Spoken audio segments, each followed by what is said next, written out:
Chapter 32. Egypt was charming, a green strip of carpet, and walking up and down it 4 sorts of animals and 1 sort of man. Fielding's business took him there for a few days.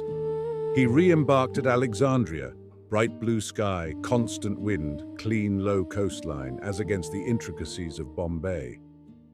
Crete welcomed him next with the long, snowy ridge of its mountains, and then came Venice. As he landed on the Piazzetta, a cup of beauty was lifted to his lips, and he drank with a sense of disloyalty. The buildings of Venice, like the mountains of Crete and the fields of Egypt, stood in the right place, whereas in poor India everything was placed wrong. He had forgotten the beauty of form among idle temples and lumpy hills. Indeed, without form, how can there be beauty? Form stammered here and there in a mosque, became rigid through nervousness even. But oh, these Italian churches! San Giorgio standing on the island which could scarcely have risen from the waves without it. The salute holding the entrance of a canal which, but for it, would not be the Grand Canal. In the old undergraduate days he had wrapped himself up in the many-coloured blanket of St. Mark's, but something more precious than mosaics and marbles was offered to him now. The harmony between the works of man and the earth that upholds them, the civilization that has escaped muddle, the spirit in a reasonable form with flesh and blood subsisting. Writing picture postcards to his Indian friends, he felt that all of them would miss the joys he experienced now, the joys of form, and that this constituted a serious barrier. They would see the sumptuousness of Venice, not its shape, and though Venice was not Europe, it was part of the Mediterranean harmony. The Mediterranean is the human norm. When men leave that exquisite lake, whether through the Bosphorus or the Pillars of Hercules, they approach the monstrous and extraordinary, and the southern exit leads to the strangest experience of all. Turning his back on it yet again, he took the train northward, and tender romantic fancies that he thought were dead forever flowered when he saw the buttercups and daisies of June. Part 3. Temple. Chapter 33. Some hundreds of miles westward of the Marabar Hills, and 2 years later in time, Professor Narayan Godbole stands in the presence of God. God is not born yet, that will occur at midnight, but he has also been born centuries ago, nor can he ever be born because he is the Lord of the universe, who transcends human processes. He is, was not, was. He and Professor Godbole stood at opposite ends of the same strip of carpet. Tukaram, Tukaram, thou art my father and mother and everybody. Tukaram, Tukaram, thou art my father and mother and everybody. Tukaram, Tukaram, thou art my father and mother and everybody. Tukaram, Tukaram, thou art my father and mother and everybody. Tukaram. This corridor in the palace at Mao opened through other corridors into a courtyard. It was of beautiful, hard white stucco, but its pillars and vaulting could scarcely be seen behind coloured rags, iridescent balls, chandeliers of opaque pink glass, and murky photographs framed crookedly. At the end was the small but famous shrine of the dynastic cult, and the god to be born was largely a silver image the size of a teaspoon. Hindus sat on either side of the carpet where they could find room, or overflowed into the adjoining corridors and the courtyard. Hindus only, mild-featured men, mostly villagers, for whom anything outside their villages passed in a dream. They were the toiling riot, whom some call the real India. Mixed with them sat a few tradesmen out of the little town, officials, courtiers, scions of the ruling house. Schoolboys kept inefficient order. The assembly was in a tender, happy state, unknown to an English crowd. It seethed like a beneficent potion.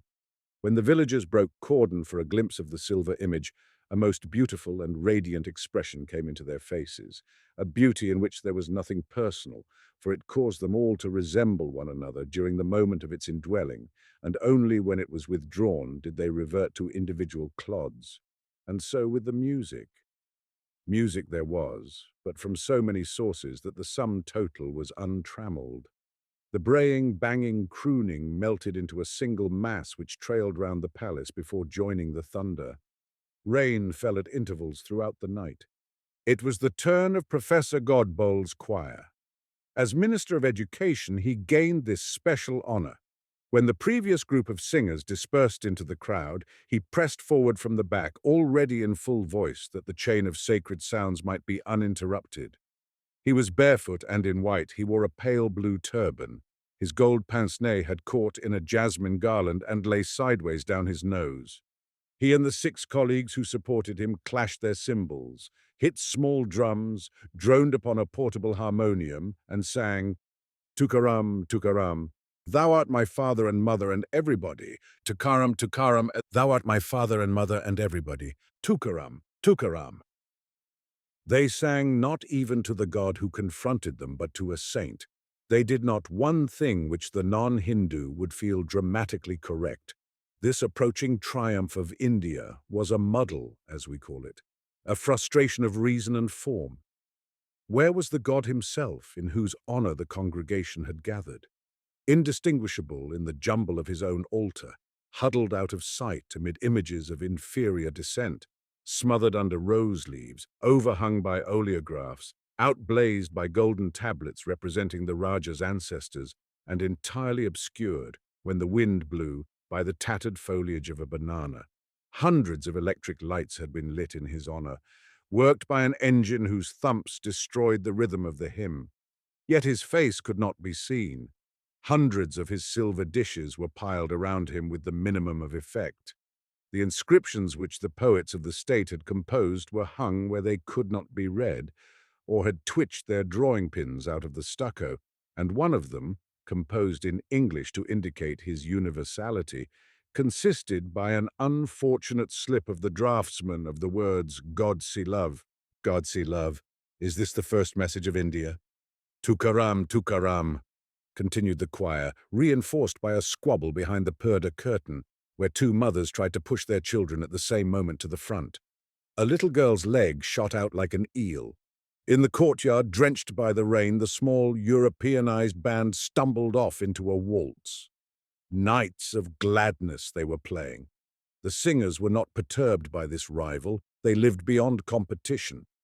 It was long before the tiny fragment of Professor Godbole that attended to outside things decided that his pince-nez was in trouble, and that until it was adjusted he could not choose a new hymn.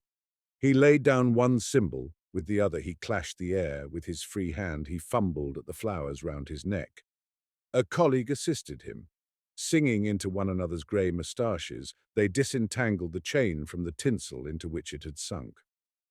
Godbole had consulted the music book, said a word to the drummer, who broke rhythm, made a thick little blur of sound, and produced a new rhythm. This was more exciting, the inner images it evoked more definite, and the singer's expressions became fatuous and languid. They loved all men, the whole universe, and scraps of their past, tiny splinters of detail, emerged for a moment to melt into the universal warmth.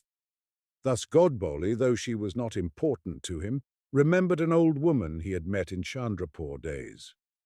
Chance brought her into his mind while it was in this heated state. He did not select her. She happened to occur among the throng of soliciting images, a tiny splinter, and he impelled her by his spiritual force to that place where completeness can be found. Completeness, not reconstruction.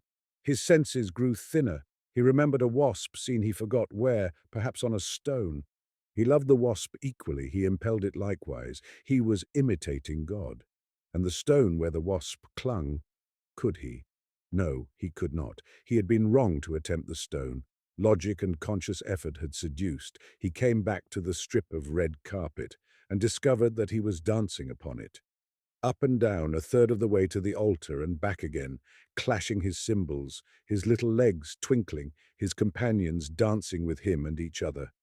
Noise, noise, the Europeanized band louder, incense on the altar, sweat, the blaze of lights, wind in the bananas, noise, thunder, 11:50 by his wristwatch, seen as he threw up his hands and detached the tiny reverberation that was his soul.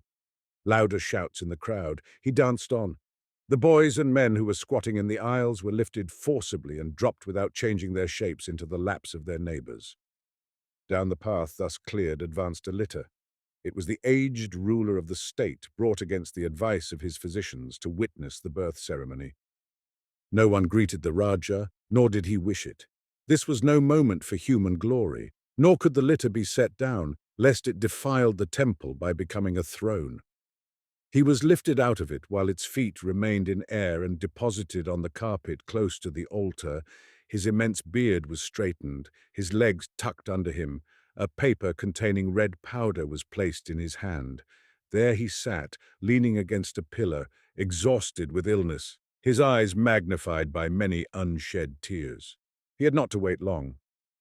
In a land where all else was unpunctual, the hour of the birth was chronometrically observed. 3 minutes before it was due, a Brahmin brought forth a model of the village of Gokul, the Bethlehem in that nebulous story, and placed it in front of the altar. The model was on a wooden tray about a yard square. It was of clay, and was gaily blue and white with streamers and paint. Here, upon a chair too small for him and with a head too large, sat King Kansa, who is Herod, directing the murder of some innocents, and in a corner, similarly proportioned, stood the father and mother of the Lord, warned to depart in a dream. The model was not holy, but more than a decoration, for it diverted men from the actual image of the god and increased their sacred bewilderment. Some of the villagers thought the birth had occurred, saying with truth that the Lord must have been born, or they could not see him. But the clock struck midnight, and simultaneously the rending note of the conch broke forth, followed by the trumpeting of elephants. All who had packets of powder threw them at the altar, and in the rosy dust and incense and clanging and shouts, infinite love took upon itself the form of Sri Krishna and saved the world. All sorrow was annihilated, not only for Indians, but for foreigners, birds, caves, railways, and the stars. All became joy, all laughter. There had never been disease nor doubt, misunderstanding, cruelty, fear. Some jumped in the air, others flung themselves prone and embraced the bare feet of the universal lover. The women behind the purdah slapped and shrieked. The little girl slipped out and danced by herself, her black pigtails flying. Not an orgy of the body. The tradition of that shrine forbade it.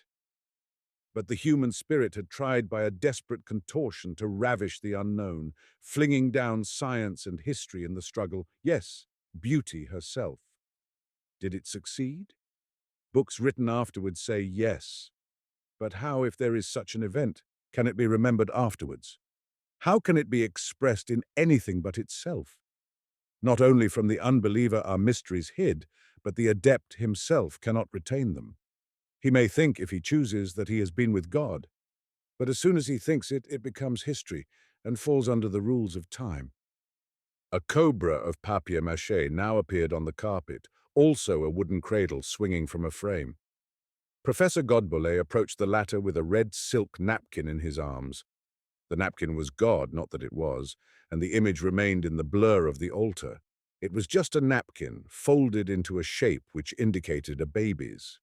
The professor dandled it and gave it to the Raja, who, making a great effort, said, "I name this child Sri Krishna," and tumbled it into the cradle. Tears poured from his eyes because he had seen the Lord's salvation. He was too weak to exhibit the silk baby to his people, his privilege in former years. His attendants lifted him up, a new path was cleared through the crowd, and he was carried away to a less sacred part of the palace. There, in a room accessible to Western science by an outer staircase, his physician, Dr. Aziz, awaited him. His Hindu physician, who had accompanied him to the shrine, briefly reported his symptoms. As the ecstasy receded, the invalid grew fretful. The bumping of the steam engine that worked the dynamo disturbed him, and he asked for what reason it had been introduced into his home. They replied that they would inquire, and administered a sedative. Down in the sacred corridors, joy had seethed to jollity. It was their duty to play various games to amuse the newly born god, and to simulate his sports with the wanton dairymaids of Brindaban. Butter played a prominent part in these. When the cradle had been removed, the principal nobles of the state gathered together for an innocent frolic. They removed their turbans, and one put a lump of butter on his forehead and waited for it to slide down his nose into his mouth. Before it could arrive, another stole up behind him, snatched the melting morsel, and swallowed it himself. All laughed exultantly at discovering that the divine sense of humor coincided with their own. God see love! There is fun in heaven. God can play practical jokes upon himself, draw chairs away from beneath his own posteriors, set his own turbans on fire, and steal his own petticoats when he bathes. By sacrificing good taste, this worship achieved what Christianity has shirked: the inclusion of merriment.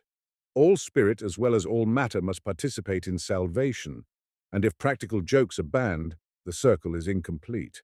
Having swallowed the butter, they played another game which chanced to be graceful, the fondling of Sri Krishna under the similitude of a child. A pretty red and gold ball is thrown, and he who catches it chooses a child from the crowd, raises it in his arms, and carries it round to be caressed. All stroke the darling creature for the Creator's sake and murmur happy words. The child is restored to his parents, the ball thrown on, and another child becomes for a moment the world's desire, and the Lord bounds hither and thither through the aisles, chance, and the sport of chance, irradiating little mortals with his immortality. When they had played this long enough, and being exempt from boredom, they played it again and again, they played it again and again. They took many sticks and hit them together, whack-smack, as though they fought the Pandava wars and threshed and churned with them. And later on they hung from the roof of the temple, in a net, a great black earthenware jar, which was painted here and there with red and wreathed with dried figs. Now came a rousing sport. Springing up, they struck at the jar with their sticks. It cracked, broke, and a mass of greasy rice and milk poured onto their faces. They ate and smeared one another's mouths, and dived between each other's legs for what had been pashed upon the carpet. This way and that spread the divine mess, until the line of schoolboys, who had somewhat fended off the crowd, broke for their share. The corridors, the courtyard, were filled with benign confusion. Also the flies awoke and claimed their share of God's bounty. There was no quarreling owing to the nature of the gift, for blessed is the man who confers it on another. He imitates God. And those imitations, those substitutions, continued to flicker through the assembly for many hours, awaking in each man, according to his capacity, an emotion that he would not have had otherwise. No definite image survived. At the birth it was questionable whether a silver doll or a mud village or a silk napkin or an intangible spirit or a pious resolution had been born. Perhaps all these things, perhaps none, perhaps all birth is an allegory. Still, it was the main event of the religious year. It caused strange thoughts. Covered with grease and dust, Professor Godbole had once more developed the life of his spirit. He had, with increasing vividness, again seen Mrs. Moore, and round her faintly clinging forms of trouble. He was a Brahmin, she Christian, but it made no difference. It made no difference whether she was a trick of his memory or a telepathic appeal. It was his duty, as it was his desire, to place himself in the position of the god and to love her, and to place himself in her position and to say to the god, "Come, come, come, come." This was all he could do. How inadequate! But each according to his own capacities, and he knew that his own was small. One old Englishwoman and one little wasp, he thought, as he stepped out of the temple into the grey of a pouring wet morning. It does not seem much. Still, it is more than I am myself. Chapter 34. Dr. Aziz left the palace at the same time. As he returned to his house, which stood in a pleasant garden further up the main street of the town, he could see his old patron paddling and capering in the slush ahead. "Hello!" he called, and it was the wrong remark, for the devotee indicated by circular gestures of his arms that he did not desire to be disturbed. He added, "Sorry," which was right, for Godbole twisted his head till it didn't belong to his body, and said in a strained voice that had no connection with his mind, "He arrived at the European guest house, perhaps, at least possibly." Did he? Since when? But time was too definite. He waved his arm more dimly and disappeared. Aziz knew who he was, Fielding, but he refused to think about him because it disturbed his life, and he still trusted the floods to prevent him from arriving. A fine little river issued from his garden gate and gave him much hope. It was impossible that anyone could get across from Deora in such weather as this. Fielding's visit was official. He had been transferred from Chandrapur and sent on a tour through central India to see what the remoter states were doing with regard to English education. He had married, he had done the expected with Miss Quested, and Aziz had no wish to see him again. Dear old Godbole, he thought and smiled. He had no religious curiosity and had never discovered the meaning of this annual antic, but he was well assured that Godbole was a dear old man. He had come to Mao through him and remained on his account. Without him, he could never have grasped problems so totally different from those of Chandrapur. For here the cleavage was between Brahmin and non-Brahmin. Moslems and English were quite out of the running and sometimes not mentioned for days. Since Godbole was a Brahmin, Aziz was one also for purposes of intrigue. They would often joke about it together. The fissures in the Indian soil are infinite. Hinduism, so solid from a distance, is riven into sects and clans which radiate and join and change their names according to the aspect from which they are approached. Study it for years with the best teachers, and when you raise your head, nothing they have told you quite fits. Aziz, the day of his inauguration, had remarked, "I study nothing, I respect," making an excellent impression. There was now a minimum of prejudice against him. Nominally under a Hindu doctor, he was really chief medicine man to the court. He had to drop inoculation and such Western whims, but even at Chandrapur his profession had been a game, centering round the operating table, and here in the backwoods he let his instruments rust, ran his little hospital at half steam, and caused no undue alarm. His impulse to escape from the English was sound. They had frightened him permanently, and there are only two reactions against fright: to kick and scream on committees, or to retreat to a remote jungle where the sahib seldom comes. His old lawyer friends wanted him to stop in British India and help agitate, and might have prevailed but for the treachery of Fielding. The news had not surprised him in the least. A rift had opened between them after the trial when Cyril had not joined in his procession. Those advocacies of the girl had increased it. Then came the postcards from Venice, so cold, so unfriendly that all agreed that something was wrong. And finally, after a silence, the expected letter from Hampstead. Mahmud Ali was with him at the time. "Some news that will surprise you. I am to marry someone whom you know." He did not read further. "Here it comes, answer for me," and he threw it to Mahmud Ali.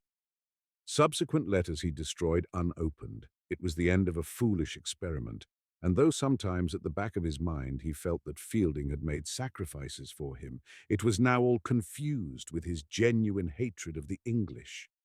"I am an Indian at last," he thought, standing motionless in the rain. Life passed pleasantly. The climate was healthy so that the children could be with him all the year round, and he had married again. Not exactly a marriage, but he liked to regard it as one, and he read his Persian, wrote his poetry, had his horse, and sometimes got some shikar while the good Hindus looked the other way. His poems were all on one topic: Oriental womanhood. The purdah must go, was their burden. Otherwise we shall never be free. And he declared fantastically that India would not have been conquered if women as well as men had fought at Plassey. But we do not show our women to the foreigner, not explaining how this was to be managed. For he was writing a poem. Bulbuls and roses would still persist. The pathos of defeated Islam remained in his blood and could not be expelled by modernities. Illogical poems, like their writer. Yet they struck a true note. There cannot be a motherland without new homes. In one poem, the only one funny old Godbole liked, he had skipped over the motherland whom he did not truly love, and gone straight to internationality. "Ah, that is bhakti. Ah, my young friend, that is different and very good. Ah, India, who seems not to move, will go straight there while the other nations waste their time. May I translate this particular one into Hindi? In fact, it might be rendered into Sanskrit almost, it is so enlightened. Yes, of course. All your other poems are very good too. His Highness was saying to Colonel Maggs last time he came that we are proud of you, simpering slightly. Colonel Maggs was the political agent for the neighborhood and Aziz's dejected opponent. The Criminal Investigation Department kept an eye on Aziz ever since the trial. They had nothing actionable against him, but Indians who have been unfortunate must be watched, and to the end of his life he remained under observation, thanks to Miss Quested's mistake. Colonel Maggs learnt with concern that a suspect was coming to Mao, and adopting a playful manner rallied the old Raja for permitting a Moslem doctor to approach his sacred person. A few years ago the Raja would have taken the hint, for the political agent then had been a formidable figure, descending with all the thunders of empire when it was most inconvenient, turning the polity inside out, requiring motor cars and tiger hunts, trees cut down that impeded the view from the guest house, cows milked in his presence, and generally arrogating the control of internal affairs. But there had been a change of policy in high quarters. Local thunders were no longer endorsed, and the group of little states that composed the agency discovered this and began comparing notes with fruitful result. To see how much or how little Colonel Maggs would stand became an agreeable game at Mao, which was played by all the departments of state. He had to stand the appointment of Dr. Aziz. The Raja did not take the hint, but replied that Hindus were less exclusive than formerly, thanks to the enlightened commands of the Viceroy, and he felt it his duty to move with the times. Yes, all had gone well hitherto, but now, when the rest of the state was plunged in its festival, he had a crisis of a very different sort. A note awaited him at his house. There was no doubt that Fielding had arrived overnight, nor much doubt that Godbole knew of his arrival, for the note was addressed to him, and he had read it before sending it on to Aziz, and had written in the margin, "Is not this delightful news? But unfortunately my religious duties prevent me from taking any action." Fielding announced that he had inspected Mudcool, Miss Derrick's former preserve, that he had nearly been drowned at Deora, that he had reached Mao according to timetable and hoped to remain there 2 days, studying the various educational innovations of his old friend. Nor had he come alone. His wife and her brother accompanied him. And then the note turned into the sort of note that always did arrive from the state guest house, wanting something, no eggs, mosquito nets torn. When would they pay their respects to His Highness? Was it correct that a torchlight procession would take place? If so, might they view it? They didn't want to give trouble, but if they might stand in a balcony or if they might go out in a boat. Aziz tore the note up. He had had enough of showing misquested native life, treacherous, hideous harridan, bad people altogether. He hoped to avoid them, though this might be difficult, for they would certainly be held up for several days at Mao. Down country the floods were even worse, and the pale grey faces of lakes had appeared in the direction of the Asirgar railway station. Chapter 35. Long before he discovered Mao, another young Mohammedan had retired there, a saint. His mother said to him, "Free prisoners." So he took a sword and went up to the fort. He unlocked a door, and the prisoners streamed out and resumed their previous occupations. But the police were too much annoyed and cut off the young man's head. Ignoring its absence, he made his way over the rocks that separate the fort and the town, killing policemen as he went, and he fell outside his mother's house, having accomplished her orders. Consequently, there are 2 shrines to him today, that of the head above and that of the body below. And they are worshipped by the few Mohammedans who live near, and by Hindus also. There is no God but God. That symmetrical injunction melts in the mild airs of Mao. It belongs to pilgrimages and universities, not to feudalism and agriculture. When Aziz arrived and found that even Islam was idolatrous, he grew scornful and longed to purify the place like Alamgir. But soon he didn't mind, like Akbar. After all, this saint had freed prisoners, and he himself had lain in prison. The shrine of the body lay in his own garden and produced a weekly crop of lamps and flowers, and when he saw them he recalled his sufferings. The shrine of the head made a nice short walk for the children. He was off duty the morning after the great puja, and he told them to come. Jamila held his hand. Ahmed and Karim ran in front, arguing what the body looked like as it came staggering down, and whether they would have been frightened if they met it. He didn't want them to grow up superstitious, so he rebuked them, and they answered, "Yes, father," for they were well brought up, but like himself, they were impervious to argument. And after a polite pause, they continued saying what their natures compelled them to say. A slim, tall, eight-sided building stood at the top of the slope among some bushes. This was the Shrine of the Head. It had not been roofed and was indeed merely a screen. Inside it crouched a humble dome, and inside that, visible through a grille, was a truncated gravestone swathed in calico. The inner angles of the screen were cumbered with bees' nests, and a gentle shower of broken wings and other aerial oddments kept falling, and had strewn the damp pavement with their flue.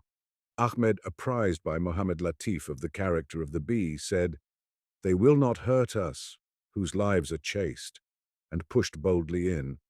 His sister was more cautious. From the shrine they went to a mosque which, in size and design, resembled a fire screen. The arcades of Chandrapur had shrunk to a flat piece of ornamental stucco, with protuberances at either end to suggest minarets. The funny little thing didn't even stand straight, for the rock on which it had been put was slipping down the hill. It and the shrine were a strange outcome of the protests of Arabia. They wandered over the old fort, now deserted, and admired the various views. The scenery, according to their standards, was delightful. The sky grey and black, bellyfuls of rain all over it, the earth pocked with pools of water and slimy with mud. A magnificent monsoon, the best for 3 years, the tanks already full, bumper crops possible. Out towards the river, the route by which the Fieldings had escaped from Deora, the downpour had been enormous. The mails had to be pulled across by ropes. They could just see the break in the forest trees where the gorge came through, and the rocks above that marked the site of the diamond mine, glistening with wet. Close beneath was the suburban residence of the junior Rani, isolated by floods, and Her Highness lax about Purda, to be seen paddling with her handmaidens in the garden and waving her sari at the monkeys on the roof. But better not look close beneath, perhaps. Nor towards the European guest house either. Beyond the guest house rose another grey-green gloom of hills, covered with temples like little white flames. There were over 200 gods in that direction alone who visited each other constantly and owned numerous cows and all the beetle leaf industry, besides having shares in the Azigar motor omnibus. Many of them were in the palace at this moment, having the time of their lives. Others, too large or proud to travel, had sent symbols to represent them. The air was thick with religion and rain. Their white shirts fluttering, Ahmed and Karim ran about over the fort, shrieking with joy. Presently they intersected a line of prisoners who were looking aimlessly at an old bronze gun. "Which of you is to be pardoned?" they asked. For tonight was the procession of the chief god, when he would leave the palace, escorted by the whole power of the state, and pass by the jail, which stood down in the town now. As he did so, troubling the waters of our civilization, one prisoner would be released, and then he would proceed to the great Mao tank that stretched as far as the guest house garden, where something else would happen, some final or subsidiary apotheosis, after which he would submit to the experience of sleep. The Aziz family did not grasp as much as this, being Moslem, but the visit to the jail was common knowledge. Smiling with downcast eyes, the prisoners discussed with the gentry their chances of salvation. Except for the irons on their legs, they resembled other men, nor did they feel different. 5 of them, who had not yet been brought to trial, could expect no pardon, but all who had been convicted were full of hope. They did not distinguish between the god and the Raja in their minds. Both were too far above them, but the guard was better educated and ventured to inquire after His Highness's health. "It always improves," replied the medicine man. As a matter of fact, the Raja was dead. The ceremony overnight had overtaxed his strength. His death was being concealed lest the glory of the festival were dimmed. The Hindu physician, the private secretary, and a confidential servant remained with the corpse, while Aziz had assumed the duty of being seen in public and misleading people. He had liked the ruler very much and might not prosper under his successor, yet he could not worry over such problems yet, for he was involved in the illusion he helped to create. The children continued to run about, hunting for a frog to put in Mohammed Latif's bed, the little fools. Hundreds of frogs lived in their own garden, but they must needs catch one up on the fort. They reported 2 topis below. Fielding and his brother-in-law, instead of resting after their journey, were climbing the slope to the saint's tomb. "Throw stones?" asked Karim. "Put powdered glass in their pan?" "Ahmed, come here for such wickedness." He raised his hand to smite his firstborn, but allowed it to be kissed instead. It was sweet to have his sons with him at this moment, and to know they were affectionate and brave. He pointed out that the Englishmen were state guests, so must not be poisoned, and received, as always, gentle yet enthusiastic assent to his words. The 2 visitors entered the octagon but rushed out at once, pursued by some bees. Hither and thither they ran, beating their heads. The children shrieked with derision, and out of heaven, as if a plug had been pulled, fell a jolly dollop of rain. Aziz had not meant to greet his former friend, but the incident put him into an excellent temper. He felt compact and strong. He shouted out, "Hello, gentlemen, are you in trouble?" The brother-in-law exclaimed. A bee had got him. "Lie down in a pool of water, my dear sir. Here are plenty. Don't come near me. I cannot control them. They are state bees. Complain to His Highness of their behavior." There was no real danger, for the rain was increasing. The swarm retired to the shrine.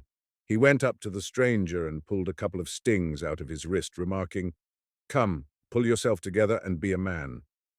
"How do you do, Aziz, after all this time?" "I heard you were settled in here," Fielding called to him, but not in friendly tones. "I suppose a couple of stings don't signify." "Not the least. I'll send an embrocation over to the guest house. I heard you were settled in there." "Why have you not answered my letters?" he asked, going straight for the point, but not reaching it, owing to buckets of rain. His companion, new to the country, cried as the drops drummed on his topi that the bees were renewing their attack. Fielding checked his antics rather sharply, then said, "Is there a short cut down to our carriage? We must give up our walk. The weather's pestilential." "Yes, that way." "Are you not coming down yourself?" Aziz sketched a comic salaam. Like all Indians, he was skillful in the slighter impertinences. "I tremble, I obey," the gesture said, and it was not lost upon Fielding. They walked down a rough path to the road, the 2 men first, the brother-in-law, boy rather than man, next, in a state over his arm, which hurt. The 3 Indian children last, noisy and impudent, all 6 wet through. "How goes it, Aziz?" "In my usual health." "Are you making anything out of your life here?" "How much do you make out of yours?" "Who is in charge of the guest house?" he asked, giving up his slight effort to recapture their intimacy and growing more official. He was older and sterner. "His Highness's private secretary, probably." "Where is he, then?" "I don't know." "Because not a soul's been near us since we arrived." "Really?" "I wrote beforehand to the Durbar and asked if a visit was convenient. I was told it was, and arranged my tour accordingly. But the guest house servants appear to have no definite instructions. We can't get any eggs, also my wife wants to go out in the boat. There are 2 boats. Exactly, and no oars. Colonel Maggs broke the oars when here last. All 4. He's a most powerful man. If the weather lifts, we want to see your torchlight procession from the water this evening," he pursued. "I wrote to Godboll about it, but he has taken no notice. It's a place of the dead." "Perhaps your letter never reached the minister in question." "Will there be any objection to English people watching the procession?" "I know nothing at all about the religion here. I should never think of watching it myself." "We had a very different reception both at Mudkul and Deora. They were kindness itself at Deora. The Maharaja and Maharani wanted us to see everything." "You should never have left them." "Jump in, Ralph." They had reached the carriage. Jump in, Mr. Quested and Mr. Fielding. Who on earth is Mr. Quested? Do I mispronounce that well-known name? Is he not your wife's brother? Who on earth do you suppose I've married? I'm only Ralph Moore, said the boy, blushing, and at that moment there fell another pailful of the rain, and made a mist round their feet. Aziz tried to withdraw, but it was too late. Quested? Quested. Don't you know that my wife was Mrs. Moore's daughter? He trembled and went purplish grey. He hated the news, hated hearing the name Moore. Perhaps this explains your odd attitude. And pray, what is wrong with my attitude? The preposterous letter you allowed Mahmoud Ali to write for you? This is a very useless conversation, I consider. However did you make such a mistake? Said Fielding, more friendly than before, but scathing and scornful. It's almost unbelievable. I should think I wrote you half a dozen times, mentioning my wife by name, Miss Quested. What an extraordinary notion. From his smile, Aziz guessed that Stella was beautiful. Miss Quested is our best friend. She introduced us, but what an amazing notion. Aziz, we must thrash this misunderstanding out later on. It is clearly some devilry of Mahmoud Ali's. He knows perfectly well I married Miss Moore. He called her Heaslop's sister in his insolent letter to me. The name woke furies in him. So she is, and here is Heaslop's brother, and you his brother-in-law, and goodbye. Shame turned into a rage that brought back his self-respect. What does it matter to me who you marry? Don't trouble me here at Mao is all I ask. I do not want you. I do not want one of you in my private life. With my dying breath I say it. Yes, yes, I made a foolish blunder. Despise me and feel cold. I thought you married my enemy. I never read your letter. Mahmoud Ali deceived me. I thought you'd stolen my money, but... He clapped his hands together, and his children gathered round him. It's as if you stole it. I forgive Mahmoud Ali all things because he loved me. Then pausing while the rain exploded like pistols, he said, My heart is for my own people henceforward, and turned away. Cyril followed him through the mud, apologizing, laughing a little, wanting to argue and reconstruct, pointing out with irrefragable logic that he had married not Heaslop's betrothed, but Heaslop's sister. What difference did it make at this hour of the day? He had built his life on a mistake, but he had built it. Speaking in Urdu that the children might understand, he said, Please do not follow us, whomever you marry. I wish no Englishman or Englishwoman to be my friend. He returned to the house excited and happy. It had been an uneasy, uncanny moment when Mrs. Moore's name was mentioned, stirring memories. Miss Esmore. As though she was coming to help him, she had always been so good, and that youth whom he had scarcely looked at was her son, Ralph Moore, Stella and Ralph, whom he had promised to be kind to, and Stella had married Cyril. Chapter 36. All the time the palace ceased not to thrum and tum-tum. The revelation was over, but its effect lasted, and its effect was to make men feel that the revelation had not yet come. Hope existed despite fulfillment, as it will be in heaven. Although the god had been born, his procession, loosely supposed by many to be the birth, had not taken place. In normal years, the middle hours of this day were signalized by performances of great beauty in the private apartments of the Rajah. He owned a consecrated troop of men and boys whose duty it was to dance various actions and meditations of his faith before him. Seated at his ease, he could witness the 3 steps by which the Saviour ascended the universe to the discomfiture of Indra, also the death of the dragon, the mountain that turned into an umbrella, and the sadhu who, with comic results, invoked the god before dining. All culminated in the dance of the milk-maidens before Krishna, and in the still greater dance of Krishna before the milk-maidens, when the music and the musicians swirled through the dark blue robes of the actors into their tinsel crowns, and all became one. The Rajah and his guests would then forget that this was a dramatic performance, and would worship the actors. Nothing of the sort could occur today because death interrupts. It interrupted less here than in Europe. Its pathos was less poignant, its irony less cruel. There were 2 claimants to the throne, unfortunately, who were in the palace now and suspected what had happened. Yet they made no trouble, because religion is a living force to the Hindus, and can at certain moments fling down everything that is petty and temporary in their natures.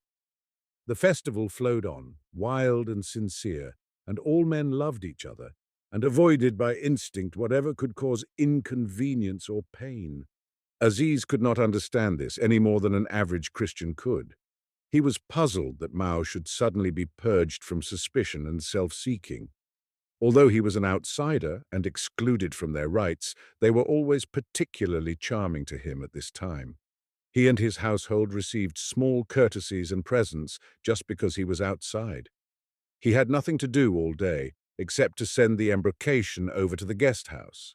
And towards sunset he remembered it and looked round his house for a local palliative, for the dispensary was shut. He found a tin of ointment belonging to Mohammed Latif, who was unwilling it should be removed, for magic words had been spoken over it while it was being boiled down. But Aziz promised that he would bring it back after application to the stings. He wanted an excuse for a ride. The procession was beginning to form as he passed the palace. A large crowd watched the loading of the state palanquin, the prow of which protruded in the form of a silver dragon's head through the lofty, half-open door. Gods, big and little, were getting aboard.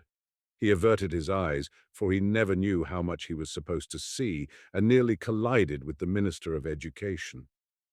"Ah, you might make me late," meaning that the touch of a non-Hindu would necessitate another bath. The words were spoken without moral heat. "Sorry," said Aziz. The other smiled and again mentioned the guest-house party, and when he heard that Fielding's wife was not Miss Quested after all, remarked, "Ah, no, he married the sister of Mr. Heaslop. Ah, exactly. I have known that for over a year." Also without heat. "Why did you not tell me?"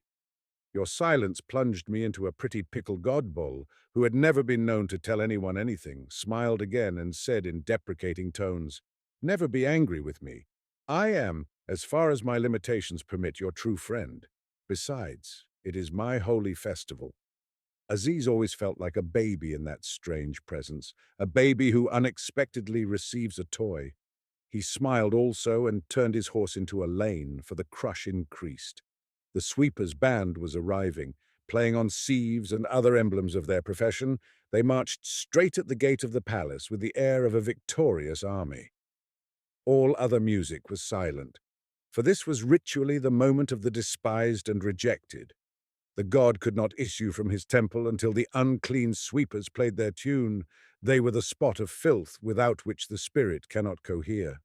For an instant the scene was magnificent. The doors were thrown open, and the whole court was seen inside, barefoot and dressed in white robes. In the fairway stood the Ark of the Lord, covered with cloth of gold and flanked by peacock fans and by stiff circular banners of crimson. It was full to the brim with statuettes and flowers. As it rose from the earth on the shoulders of its bearers, the friendly sun of the monsoons shone forth and flooded the world with colour, so that the yellow tigers painted on the palace walls seemed to spring, and pink and green skeins of cloud to link up the upper sky. The palanquin moved. The lane was full of state elephants who would follow it, their howdahs empty out of humility. Aziz did not pay attention to these sanctities, for they had no connection with his own. He felt bored, slightly cynical, like his own dear Emperor Baber, who came down from the north and found in Hindustan no good fruit, no fresh water or witty conversation, not even a friend. The lane led quickly out of the town onto high rocks and jungle. Here he drew rein and examined the great Mautank, which lay exposed beneath him to its remotest curve. Reflecting the evening clouds, it filled the netherworld with an equal splendor, so that earth and sky leant toward one another, about to clash in ecstasy. He spat, cynical again, more cynical than before. For in the center of the burnished circle, a small black blot was advancing, the guest-house boat. Those English had improvised something to take the place of oars and were proceeding in their work of patrolling India. The sight endeared the Hindus by comparison, and looking back at the milk-white hump of the palace, he hoped that they would enjoy carrying their idol about, for at all events it did not pry into other people's lives. This pose of seeing India, which had seduced him to misquested at Chandrapur, was only a form of ruling India. No sympathy lay behind it. He knew exactly what was going on in the boat as the party gazed at the steps down which the image would presently descend and debated how near they might row without getting into trouble officially. He did not give up his ride, for there would be servants at the guest house whom he could question. A little information never comes amiss. He took the path by the sombre promontory that contained the royal tombs. Like the palace, they were of snowy stucco and gleamed by their internal light, but their radiance grew ghostly under approaching night. The promontory was covered with lofty trees, and the fruit bats were unhooking from the boughs and making kissing sounds as they grazed the surface of the tank. Hanging upside down all the day, they had grown thirsty. The signs of the contented Indian evening multiplied, frogs on all sides, cow dung burning eternally, a flock of belated hornbills overhead, looking like winged skeletons as they flapped across the gloaming. There was death in the air, but not sadness. A compromise had been made between destiny and desire, and even the heart of man acquiesced. The European guest house stood 200 feet above the water, on the crest of a rocky and wooded spur that jutted from the jungle. By the time Aziz arrived, the water had paled to a film of mauve grey, and the boat vanished entirely.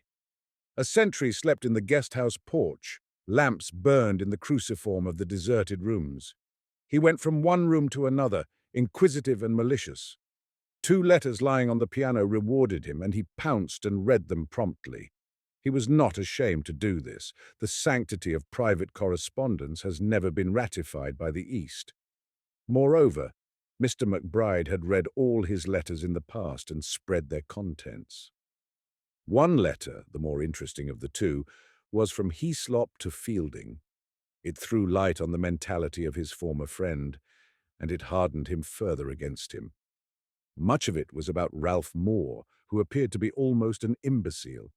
"Hand on my brother whenever suits you. I write to you because he is sure to make a bad blunderbust."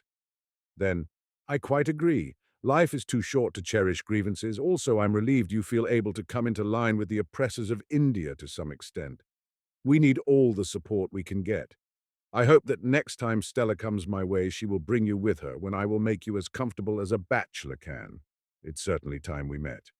My sister's marriage to you coming after my mother's death and my own difficulties did upset me, and I was unreasonable. It is about time we made it up properly, as you say. Let us leave it at faults on both sides. Glad about your son and heir. When next any of you write to Adela, do give her some sort of message from me, for I should like to make my peace with her too. You are lucky to be out of British India at the present moment." Incident after incident, all due to propaganda, but we can't lay our hands on the connecting thread. The longer one lives here, the more certain one gets that everything hangs together. My personal opinion is, it's the Jews. Thus far, the red-nosed boy. Aziz was distracted for a moment by blurred sounds coming from over the water. The procession was underway. The second letter was from Miss Quested to Mrs. Fielding. It contained 1 or 2 interesting touches. The writer hoped that Ralph will enjoy his India more than I did mine, and appeared to have given him money for this purpose. My debt, which I shall never repay in person. What debt did Miss Quested imagine she owed the country? He did not relish the phrase. Talk of Ralph's health. It was all Stella and Ralph, even Cyril and Ronnie, all so friendly and sensible and written in a spirit he could not command. He envied the easy intercourse that is only possible in a nation whose women are free. These 5 people were making up their little difficulties and closing their broken ranks against the alien. Even Heaslop was coming in, hence the strength of England, and in a spurt of temper he hit the piano, and since the notes had swollen and stuck together in groups of 3s, he produced a remarkable noise. Oh, who is that?" said a nervous and respectful voice. He could not remember where he had heard its tones before. Something moved in the twilight of an adjoining room. He replied, "State doctor, ridden over to inquire, very little English," slipped the letters into his pocket, and to show that he had free entry to the guest house, struck the piano again. Ralph Moore came into the light. What a strange-looking youth, tall, prematurely aged, the big blue eyes faded with anxiety, the hair impoverished and tousled. not a type that is often exported imperially. The doctor in Aziz thought, born of too old a mother, the poet found him rather beautiful. "I was unable to call earlier, owing to pressure of work." "How are the celebrated bee stings?" he asked patronizingly. I I was resting. They thought I had better. They throb, rather." His timidity and evident newness had complicated effects on the malcontent. Speaking threateningly, he said, "Come here, please. Allow me to look." They were practically alone, and he could treat the patient as Calendar had treated Nureddin. "You said this morning, the best of doctors make mistakes. Come here, please, for the diagnosis under the lamp. I am pressed for time." What is the matter, pray?" "Your hands are unkind." He started and glanced down at them. The extraordinary youth was right, and he put them behind his back before replying with outward anger, "What the devil have my hands to do with you?" "This is a most strange remark. I'm a qualified doctor who will not hurt you." "I don't mind pain. There is no pain." "No pain." "Not really." "Excellent news," sneered Aziz. "But there is cruelty. I have brought you some salve, but how to put it on in your present nervous state becomes a problem," he continued after a pause. "Please leave it with me." "Certainly not. It returns to my dispensary at once." He stretched forward, and the other retreated to the farther side of a table. "Now, do you want me to treat your stings, or do you prefer an English doctor?" "There is one at Asyagar. Asyagar is 40 miles away, and the Ringnod Dam broken. Now you see how you are placed. I think I had better see Mr. Fielding about you. This is really great nonsense, your present behavior." "They are out in a boat," he replied, glancing about him for support. Aziz feigned intense surprise. "They have not gone in the direction of Mao, I hope?" On a night like this, the people become most fanatical, and as if to confirm him, there was a sob, as though the lips of a giant had parted. The procession was approaching the jail. "You should not treat us like this," he challenged, and this time Aziz was checked, for the voice, though frightened, was not weak. "Like what?" "Dr. Aziz, we have done you no harm." "Aha, you know my name, I see. Yes, I am Aziz. No, of course your great friend, Miss Quested, did me no harm at the Marabar." Drowning his last words, all the guns of the state went off. A rocket from the jail garden gave the signal. The prisoner had been released and was kissing the feet of the singers. Rose leaves fall from the houses, sacred spices and cocoa nut are brought forth. It was the halfway moment. The god had extended his temple and paused exultantly. Mixed and confused in their passage, the rumors of salvation entered the guest house.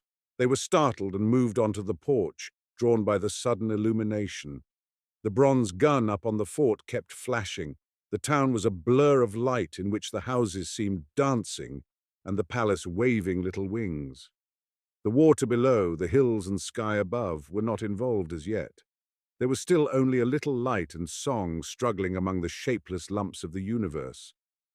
The song became audible through much repetition. The choir was repeating and inverting the names of deities. Radha Krishna, Radha Krishna, Radha Krishna, Radha Krishna, Krishna Radha Radha Krishna, Radha Krishna, Radha Krishna, they sang, and woke the sleeping sentry in the guest house.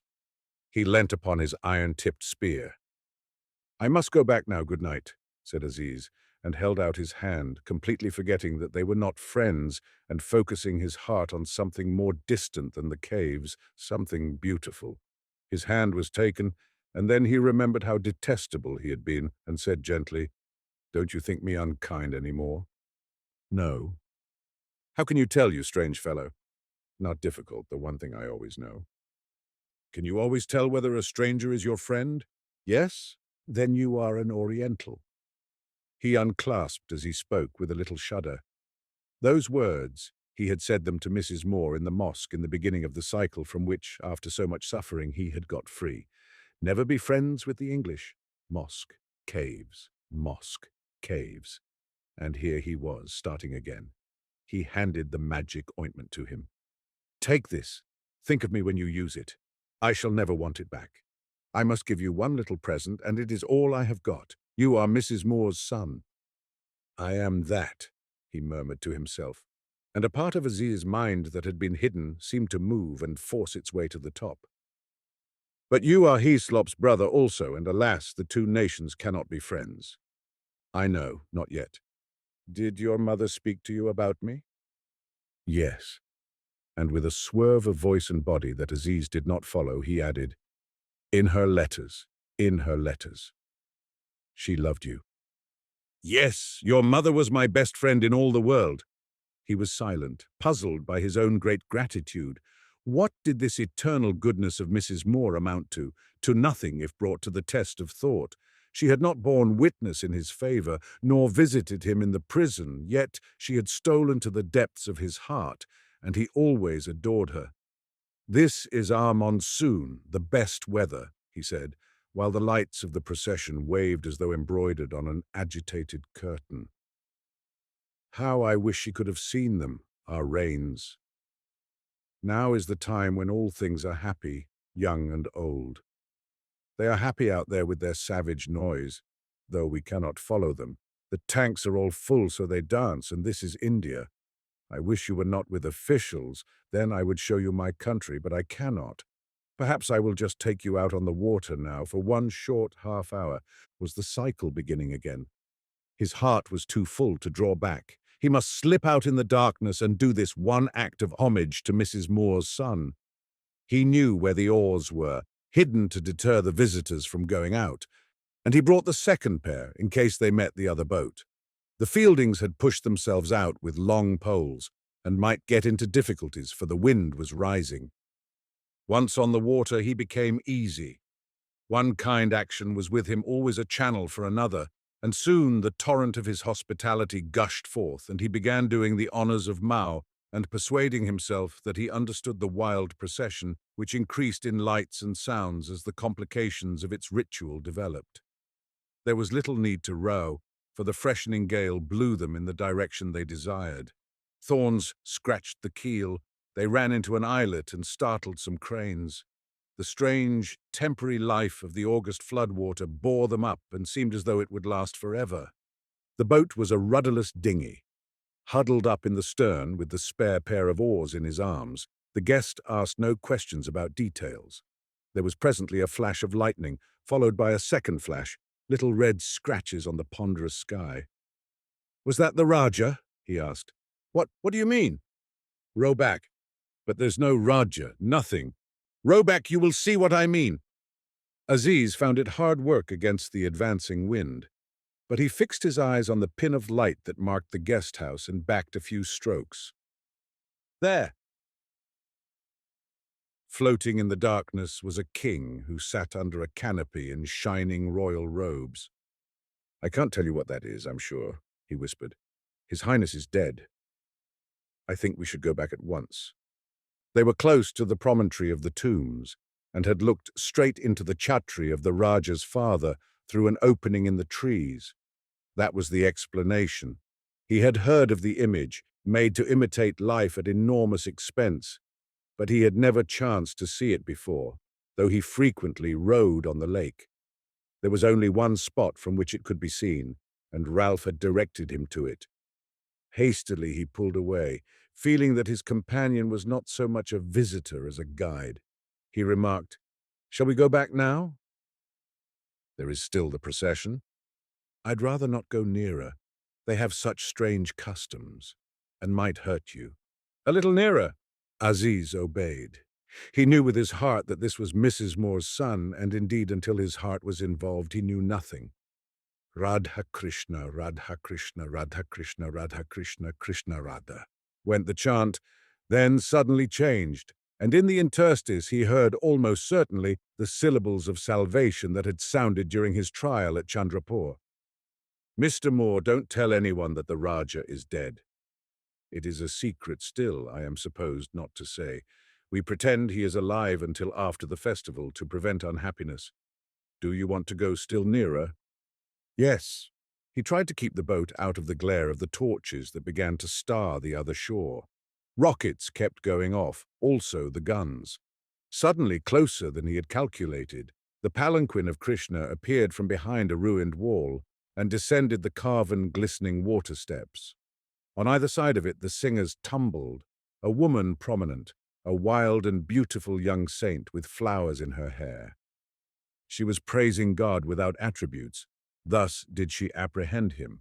Others praised him without attributes, seeing him in this or that organ of the body or manifestation of the sky. Down they rushed to the foreshore and stood in the small waves, and a sacred meal was prepared, of which those who felt worthy partook.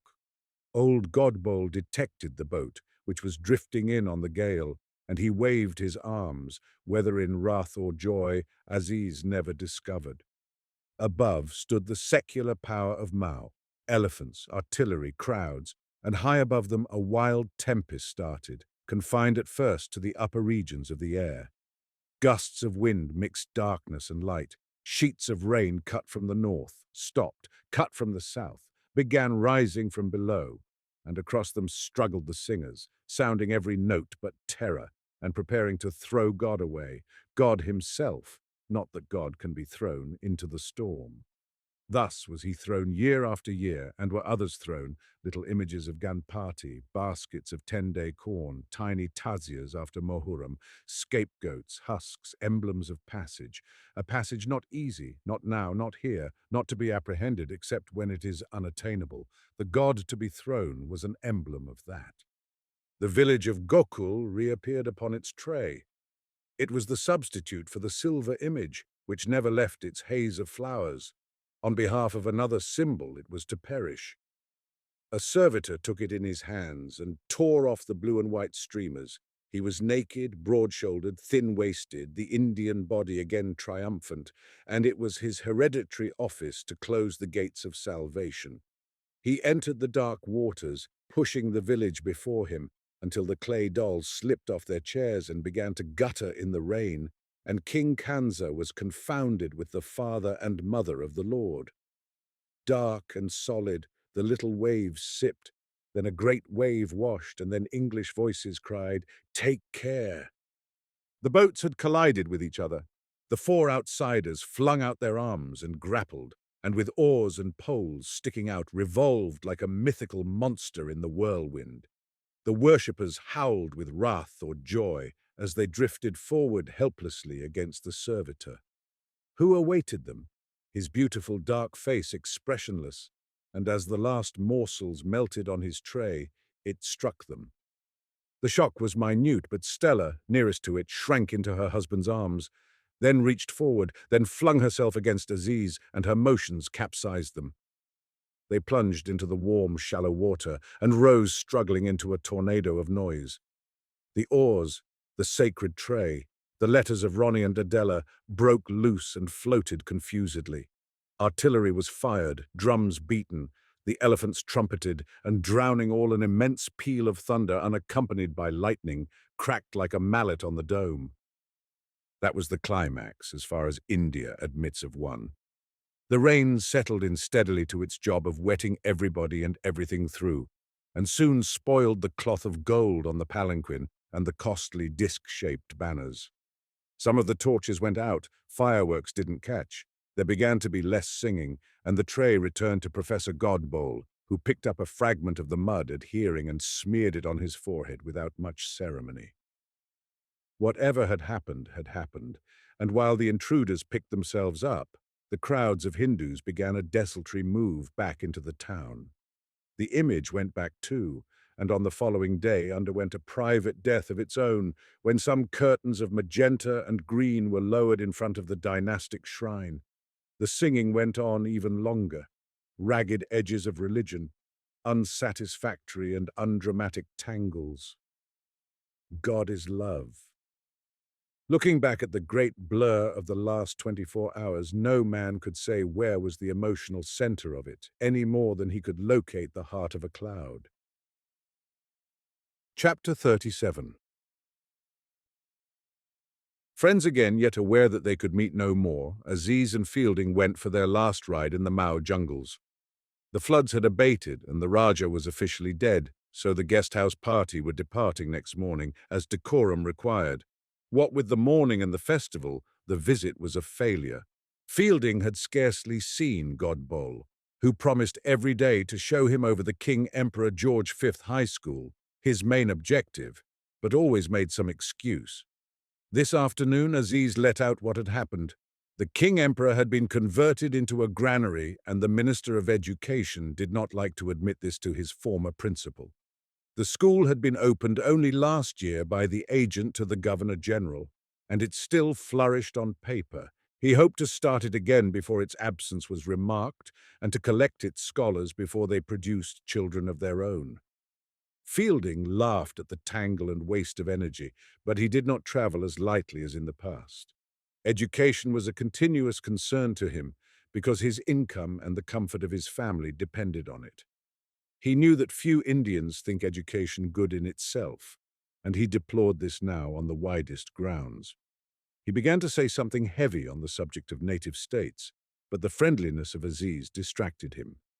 This reconciliation was a success anyhow. After the funny shipwreck, there had been no more nonsense or bitterness, and they went back laughingly to their old relationship as if nothing had happened. Now they rode between jolly bushes and rocks. Presently the ground opened into full sunlight, and they saw a grassy slope, bright with butterflies, also a cobra, which crawled across doing nothing in particular, and disappeared among some custard apple trees. There were round white clouds in the sky, and white pools on the earth. The hills in the distance were purple. The scene was as park-like as England, but did not cease being queer. They drew rein to give the cobra elbow room, and Aziz produced a letter that he wanted to send to Miss Quested. A charming letter. He wanted to thank his old enemy for her fine behavior 2 years back. Perfectly plain was it now that she had behaved well. As I fell into our largest moor tank under circumstances our other friends will relate, I thought how brave Miss Quested was and decided to tell her so, despite my imperfect English. Through you, I am happy here with my children instead of in a prison, of that I make no doubt. My children shall be taught to speak of you with the greatest affection and respect. Miss Quested will be greatly pleased. I am glad you have seen her courage at last. I want to do kind actions all round and wipe out the wretched business of the Marabar forever.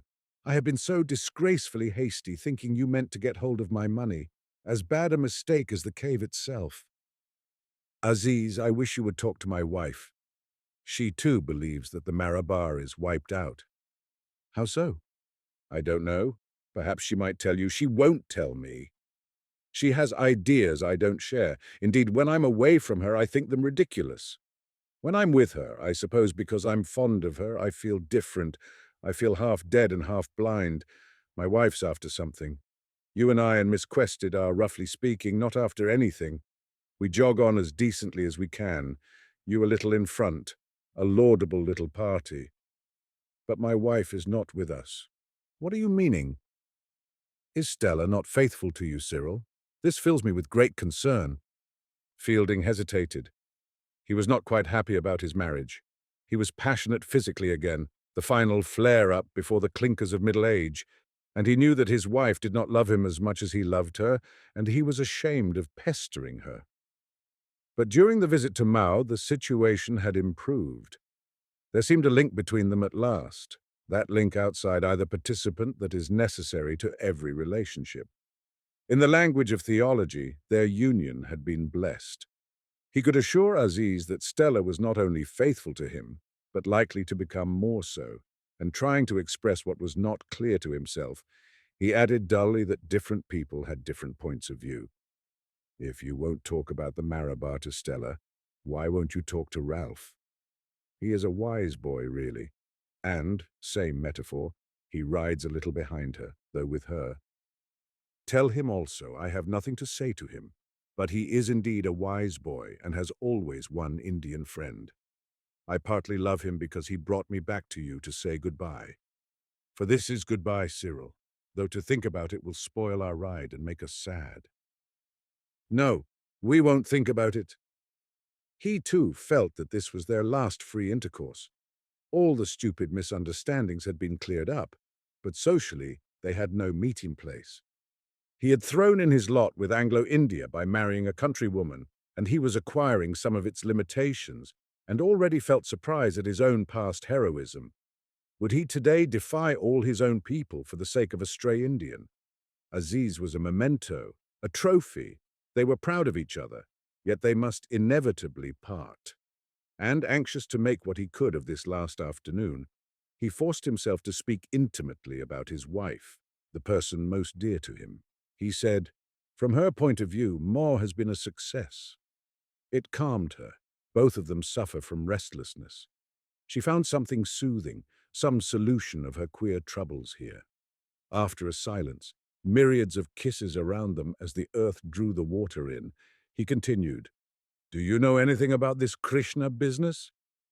"My dear chap, officially they call it Gokul Ashtami. All the state offices are closed, but how else should it concern you and me? Gokul is the village where Krishna was born. Well, more or less born, for there's the same hovering between it and another village as between Bethlehem and Nazareth. What I want to discover is its spiritual side, if it has one. It is useless discussing Hindus with me. Living with them teaches me no more. When I think I annoy them, I do not. When I think I don't annoy them, I do. Perhaps they will sack me for tumbling onto their doll's house. On the other hand, perhaps they will double my salary. Time will prove. Why so curious about them? It's difficult to explain. I never really understood or liked them, except an occasional scrap of godbole. Does the old fellow still say, 'Come, come'? Oh, presumably. Fielding sighed, opened his lips, shut them, then said with a little laugh, "I can't explain because it isn't in words at all, but why do my wife and her brother like Hinduism, though they take no interest in its forms? They won't talk to me about this. They know I think a certain side of their lives is a mistake and are shy. That's why I wish you would talk to them, for at all events, you're Oriental." Aziz refused to reply. He didn't want to meet Stella and Ralph again, knew they didn't want to meet him, was incurious about their secrets, and felt good old Cyril to be a bit clumsy. Something, not a sight but a sound, flitted past him and caused him to reread his letter to Miss Quested. Hadn't he wanted to say something else to her? Taking out his pen, he added, "For my own part, I shall henceforth connect you with the name that is very sacred in my mind, namely Mrs. Moore." When he had finished, the mirror of the scenery was shattered, the meadow disintegrated into butterflies. A poem about Mecca, the Kaaba of Union, the thorn bushes where pilgrims die before they have seen the friend, they flitted next. He thought of his wife, and then the whole semi-mystic, semi-sensuous overturn, so characteristic of his spiritual life, came to end like a landslip and rested in its due place, and he found himself riding in the jungle with his dear Cyril. "Oh, shut up," he said. "Don't spoil our last hour with foolish questions. Leave Krishna alone and talk about something sensible." They did. All the way back to Mao, they wrangled about politics. Each had hardened since Chandrapur, and a good knockabout proved enjoyable. They trusted each other, although they were going to part, perhaps because they were going to part. Fielding had no further use for politeness, he said, meaning that the British Empire really can't be abolished because it's rude. Aziz retorted, "Very well, and we have no use for you," and glared at him with abstract hate. Fielding said, "Away from us, Indians go to seed at once. Look at the King Emperor High School. Look at you, forgetting your medicine and going back to charms. Look at your poems. Jolly good poems. I'm getting published Bombay side. Yes, and what do they say? Free our women and India will be free. Try it, my lad. Free your own lady in the first place and see who'll wash Ahmed Karim and Jamila's faces. A nice situation." Aziz grew more excited. He rose in his stirrups and pulled at his horse's head in the hope it would rear. Then he should feel in a battle. He cried, "Clear out, all you Turtons and Burtons. We wanted to know you 10 years back. Now it's too late. If we see you and sit on your committees, it's for political reasons. Don't you make any mistake." His horse did rear. Clear out, I say. Why are we put to so much suffering? We used to blame you, now we blame ourselves. We grow wiser. Until England is in difficulties, we keep silent, but in the next European war, aha, then is our time. He paused, and the scenery, though it smiled, fell like a gravestone on any human hope. They cantered past a temple to Hanuman. God so loved the world that he took monkey's flesh upon him, and past a Saivite temple, which invited to lust. but under the semblance of eternity, its obscenities bearing no relation to those of our flesh and blood. They splashed through butterflies and frogs. Great trees with leaves like plates rose among the brushwood. The divisions of daily life were returning. The shrine had almost shut. "Who do you want instead of the English?" "The Japanese?" jeered Fielding, drawing rein. "No, the Afghans, my own ancestors." "Oh, your Hindu friends will like that, won't they?" "It will be arranged. A conference of Oriental statesmen." "It will indeed be arranged." "Old story of we will rob every man and rape every woman from Peshawar to Calcutta, I suppose, which you get some nobody to repeat and then quote every week in the Pioneer in order to frighten us into retaining you. We know." Still, he couldn't quite fit in Afghans at Mao, and finding he was in a corner, made his horse rear again until he remembered that he had, or ought to have, a motherland. Then he shouted, "India shall be a nation! No foreigners of any sort. Hindu and Moslem and Sikh, and all shall be one. Hurrah! Hurrah for India! Hurrah! Hurrah! India a nation. What an apotheosis, last comer to the drab 19th century sisterhood. Waddling in at this hour of the world to take her seat. She, whose only peer was the Holy Roman Empire, she shall rank with Guatemala and Belgium, perhaps." Fielding mocked again, and Aziz, in an awful rage, danced this way and that, not knowing what to do, and cried, "Down with the English anyhow, that's certain. Clear out, you fellows, double quick, I say. We may hate one another, but we hate you most. If I don't make you go, Ahmed will, Karim will. If it's 5,500 years, we shall get rid of you. Yes, we shall drive every blasted Englishman into the sea. And then," he rode against him furiously, "and then," he concluded, half kissing him, "you and I shall be friends."